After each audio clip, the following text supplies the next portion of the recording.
Saya akan menjelaskan beberapa teori tentang perkembangan fisik dan psikomotorik. Kenapa kita sebagai pendidik, sebagai guru perlu mengetahui tentang perkembangan fisik dan juga perkembangan psikomotorik sebelum kita mengetahui tentang perkembangan kognitif, afektif, dan yang lainnya. Nah, sebagai guru kita harus tahu persis kondisi murid kita seperti apa, kondisi stabilitas murid kita seperti apa, itu harus kita ketahui. Apa sebab? Karena seorang guru tidak hanya memberikan ilmu pengetahuan atau transfer knowledge kepada seorang muridnya, tapi seorang guru adalah orang yang ditiru dan orang yang digugu dan ditiru. Salah satu faktor yang kita ketahui ketika kita ingin mengajar, kita mengetahui tahapan-tahapan baik tahapan fisik ataupun psikomotorik. Di sini fungsinya kita akan menyadari secara refleks atau timbal balik peserta didik yang kita ajar itu peserta didik yang di usia berapa tahun dan bagaimana metodenya, seperti apa caranya, keilmuan apa yang kita berikan. Itu adalah tindak lanjut lebih luasnya setelah kita mengetahui fisik dan psikomotoriknya. Maka dari itu, berbicara tentang perkembangan fisik adalah perkembangan tentang pertumbuhan jasmani seorang anak tersebut. Kalau perkembangan psikomotorik adalah perkembangan tentang gerak seorang anak, lebih tepatnya tentang panca indera seorang anak, seperti itu. Ya, kalau psikomotorik. Oke, kita bicara yang pertama adalah tentang perkembangan psikomotorik. Di sini ada teori perkembangan psikomotorik itu dari 0 sampai 5 tahun, kemudian 5 sampai 7 tahun, 8 sampai 9 tahun, 10 sampai 11 tahun, kemudian masa remaja dan masa dewasa. Sedikit saya bahas. Kalau perkembangan 0 sampai 5 tahun ini adalah perkembangan dasar, yaitu ketika anak tersebut mulai dilahirkan, kemudian sampai usia 5 tahun, ini adalah perkembangan dasar. Namun ini adalah perkembangan yang lebih baik daripada perkembangan ketika anak tersebut di usia 5 sampai 7 tahun. Artinya perkembangan 0 sampai 5 tahun, perkembangan seorang anak ini bisa 2 kali lipat atau 3 kali lipat dari perkembangan awalnya dia. Contoh, seorang anak ketika dilahirkan berat badannya antara 0,80 atau 1 kilo atau 20 kilo, bukan 20 kilo atau 2 kilogram, contoh seperti itu. Namun ketika beberapa hari ketika dia sudah dilahirkan, kemudian proses hari semakin panjang, itu pertumbuhan fisiknya akan semakin luas, badannya semakin besar, tumbuh rambut, kemudian tangan dan kakinya juga ikut membesar 2 kali lipat atau 3 kali lipatnya. Bahkan di situ bisa ditandai seorang anak muncul gigi biasanya di usia 2 sampai 3 tahun. Di usia ini biasanya seorang anak tumbuh gigi. Nah, ini akan menandakan bahwasanya pertumbuhan tulang pada seorang anak ini sangat signifikan. Jadi makanya tumbuh giginya itu lebih cepat. Ya, teman. Selain itu juga ada faktor-faktor lain yang nanti kita bahas berkaitan semacam seperti gigi dan lainnya. Nah, oke. Nah, kalau usia 5 sampai 7 tahun ini adalah usia pertumbuhan namun sifatnya biasa saja. Nah, kalau usia 8 sampai 9 tahun ini adalah perbaikan koordinasi tubuh seseorang. Artinya pembentukan sempurna. Pembentukan sempurna apa?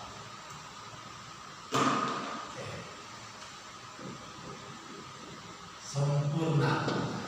Pembentukan sempurna dalam segi apa? Dalam segi fisik. umpama cara dia berjalan, ya, kemudian bentuk tangannya bengkok atau tidak, gitu. Kemudian normal pertumbuhannya seperti apa? Kan ada seorang anak yang pertumbuhannya overdosis atau pertumbuhan seperti itu, atau yang lainnya. Ini kalau usia 8 sampai 9 tahun kita akan melihat. Nah, kalau usia 10 sampai 11 tahun, biasanya kalau kita sebut anak ini adalah usia puber, bahasa ngetrenya. Namun dari segi fisik, usia 10 sampai 11 tahun seorang anak ini adalah pertumbuhan organ darah, baik darah merah atau darah putih yang signifikan. Makanya biasanya kalau anak laki-laki di usia 10 sampai 11 tahun ini dia lebih emosional, biasanya seperti itu, atau emosi. Kenapa?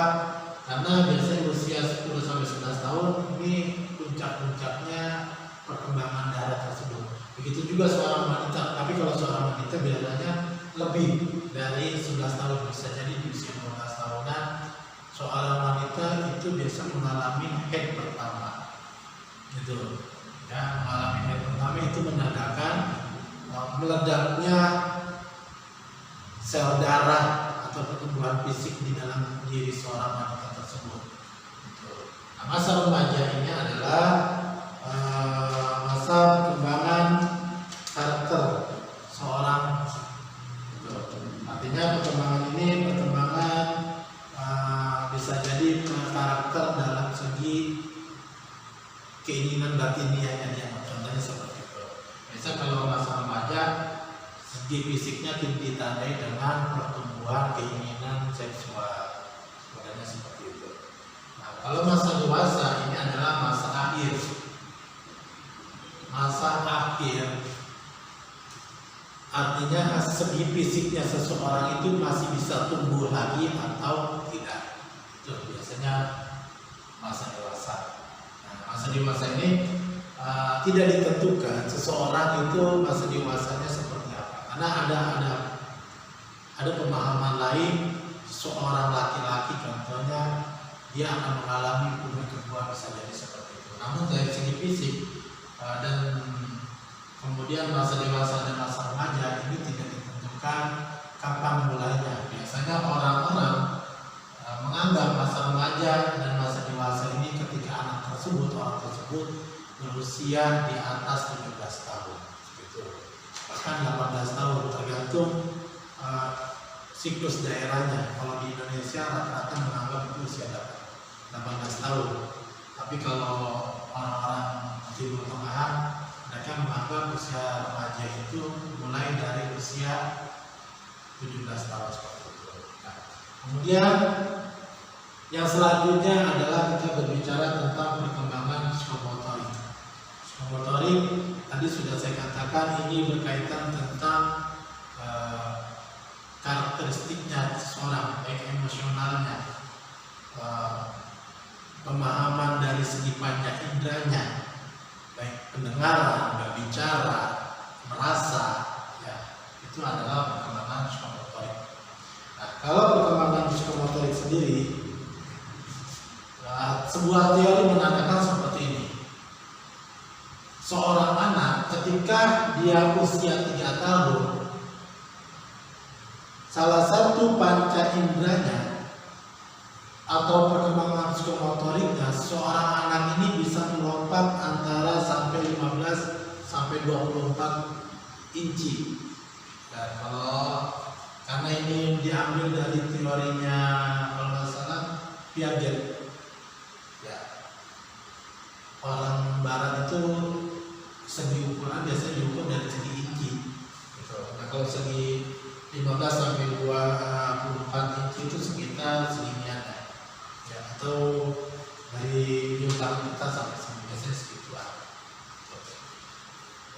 Kemudian 4 sampai 4 tahunan ini usia lompatannya atau usia psikomotorik dari segi lompatan anak itu bisa mencapai 24 sampai 33 fisik.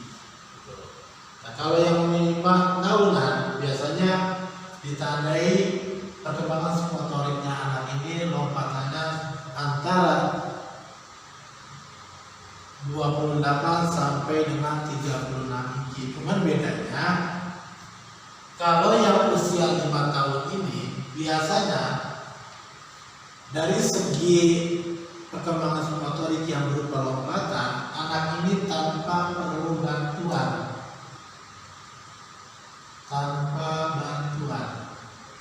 Berbeda dengan seorang anak ketika usia 3 sampai 4 tahun. Ya. Kemudian usia 6 sampai 12 tahun ini adalah pertumbuhan psikomotorik mulai pembentukan sempurna. Artinya apa?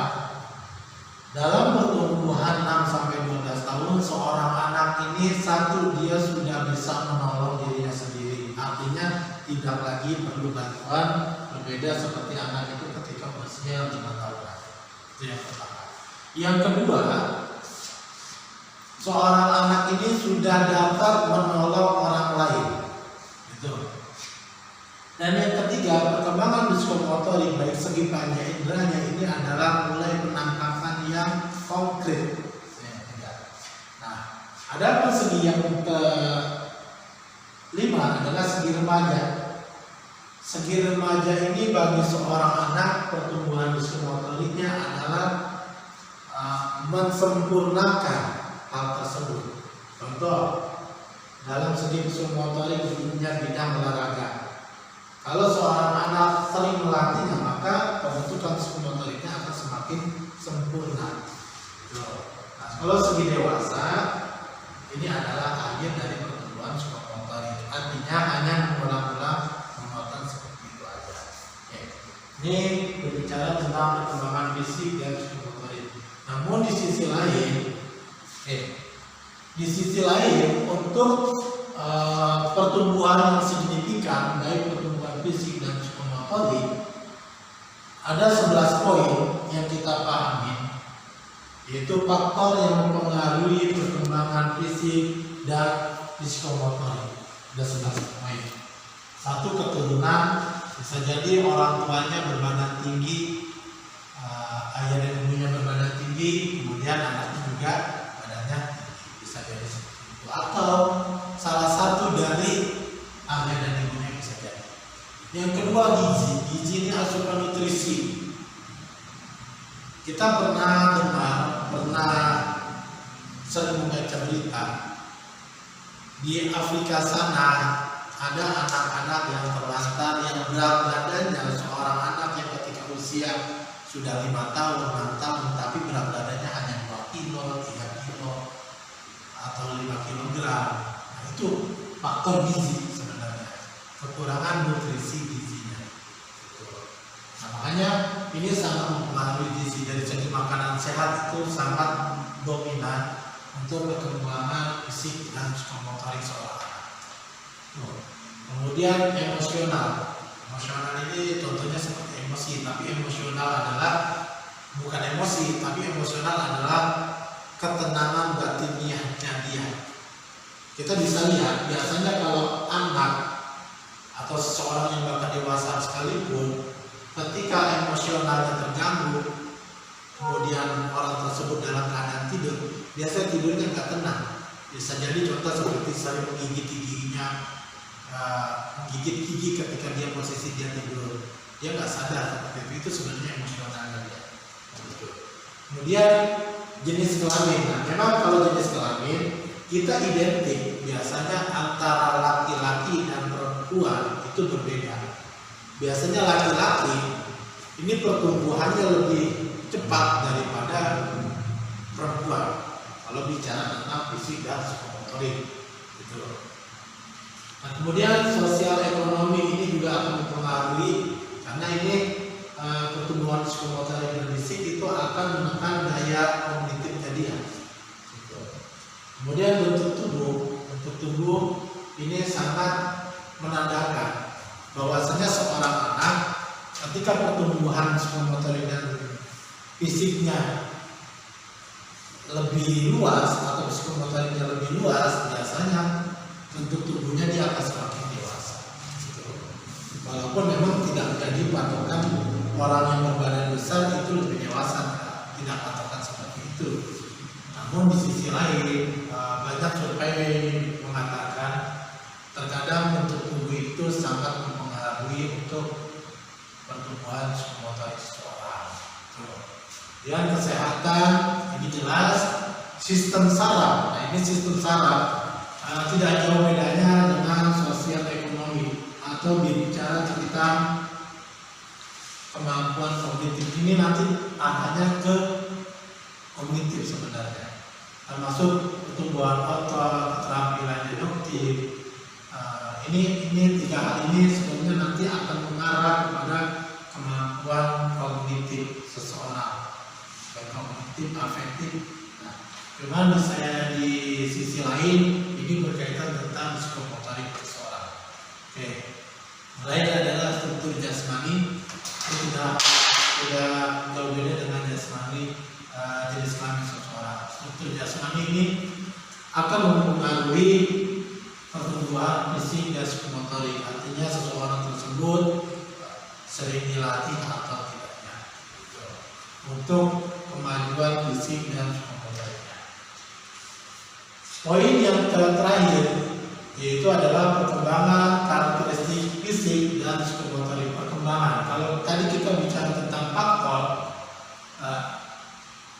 kalau yang ini kita adalah perkembangan karakteristik fisik dan psikomotorik dalam segi pemahaman guru, dalam segi pemahaman guru. Kenapa seperti itu? Ini sebenarnya ini adalah poin yang sangat urgent dalam segi artian. Ketika seorang guru melakukan pengajaran atau memberikan transfer ilmu kepada peserta didiknya, guru tersebut harus memahami hal-hal berikut ini. Agar apa? Agar pertumbuhan fisik dan psikomotorik seorang anak ini tidak terganggu dan justru berkembang dari sebelumnya. Ya. Yang pertama, guru lebih memahami dari segi fisiknya seseorang, memahami dari segi psikomotoriknya seseorang ini masuk nggak pada usianya dia. Contoh seperti ini. Kalau yang kita ajar adalah anak remaja, berarti pertumbuhan fisiknya normalnya seperti apa? Ya. Kalau yang kita ajar adalah anak SMA, berarti dia adalah di usia remaja ini. Kalau yang kita ajar adalah anak SMP, berarti dia ada di usia ini. Nah ini yang harus dipahami seorang guru. Gitu. Jadi lihat kondisi peserta didiknya dulu. Jangan dianggap kita mengajar anak SD seperti mengajar anak SMA atau sebaliknya, jangan seperti itu. Ya, oke.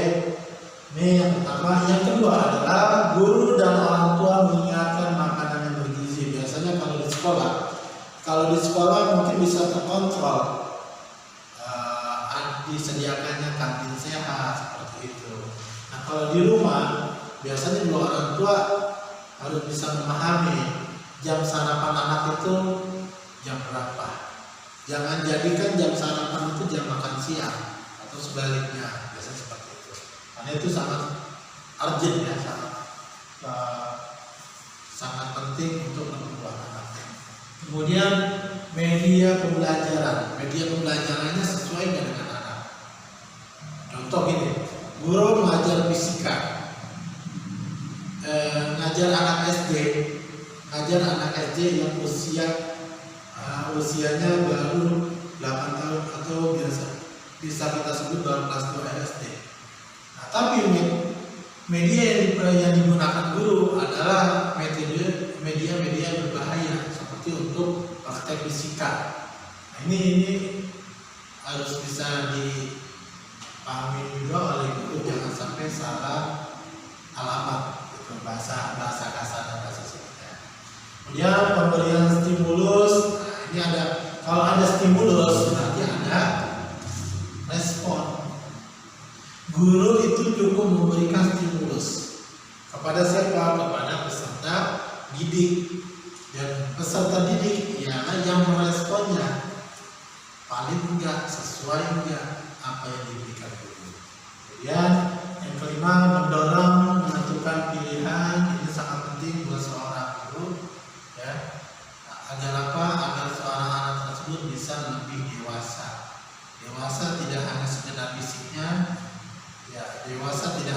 sekedar psikomotoriknya, tapi dewasa lebih dari itu, yaitu kognitif dan afektifnya juga sama.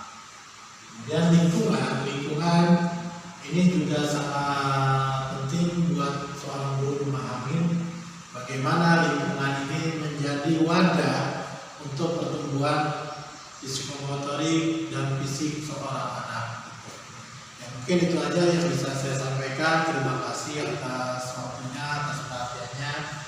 Semoga ini menjadi hal yang bermanfaat buat kita semua dan menjadikan keberkahan buat kita semua yang melihat, yang mempelajari, yang memahami, dan terutama buat saya sendiri yang masih belajar. Mohon dimaafkan jika ada kekeliruan, jika ada kesalahan.